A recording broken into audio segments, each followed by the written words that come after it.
उत्तर भारत की पहाड़ियों में एक गांव था, धुंधपुर। नाम से ही धुंध और रेहे से टपकता था। यहाँ अक्सर कोहरा छाया रहता, जैसे कोई अनदेखी शक्ति गांव को छुपा रही हो। लोग कहते थे कि यह गांव एक प्राचीन श्राप के नीचे दबा है। सालों से गांव के बाहर की दुनिया से इसका संपर्क टूट चुका था। सिर्फ कुछ बुजुर्ग ही जानते थे कि कैसे यहाँ तक पहुंचा जाए। कोई नया व्यक्ति वहां नहीं जाता था, और जो गया वो वापस नहीं आया। एक दिन एक युवा पत्रकार आयुष उस गांव के बारे में एक रिपोर्ट बनाने निकला। उसे रेहे से बहुत आकर्षित करते थे। उसने गांव का नक्शा किसी पुराने किताब से पाया और पैदल ही वहां पहुंच गया। जैसे ही वो गांव में दाखिल हुआ, हवा का तापमान बदल गया। गर्मी में भी वहां सिहरन होने लगी।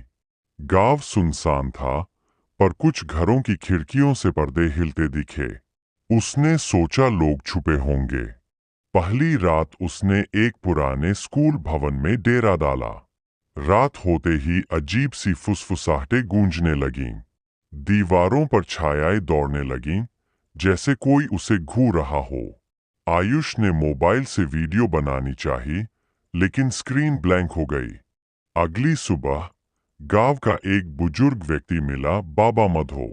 उसने आयुष को बताया, ये गांव उस दिन से श्रापित है जब राजा वीरभद्र ने तांत्रिक को मारा था। वो तांत्रिक बोला था, तेरे वंश और गांव पर छाया का साया रहेगा। जो भी बाहरी आएगा वो यही रह जाएगा सदा। आयुष को लगा ये सब पुरानी कहानियां होंगी, पर जैसे जैसे दिन ढलता गया, गांव की हवा भारी होने लगी।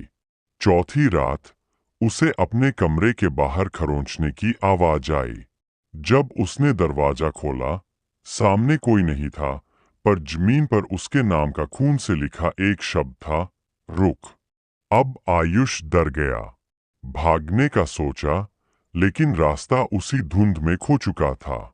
जहां से आया था वहां अब घना जंगल उगाया था। जीपीएस काम नहीं कर रहा था। पांचवी रात उसने एक परछाई को देखा, एक लंबी घने बालों वाली आकृति जिसकी आंखें जल रही थीं।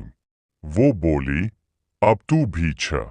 पांचवी रात उसने एक परछाई को देखा, एक लंबी घने बालों वाली आकृति जिसकी आंखें जल रही थीं। वो बोली, अब तू भी छाया का हिस्सा है। आयुष की चीखें उसी कोहरे में खो गईं। आज भी अगर कोई उस गांव की ओर जाता है तो वहां एक नया नाम सुनाई देता है, आयुष बाबू।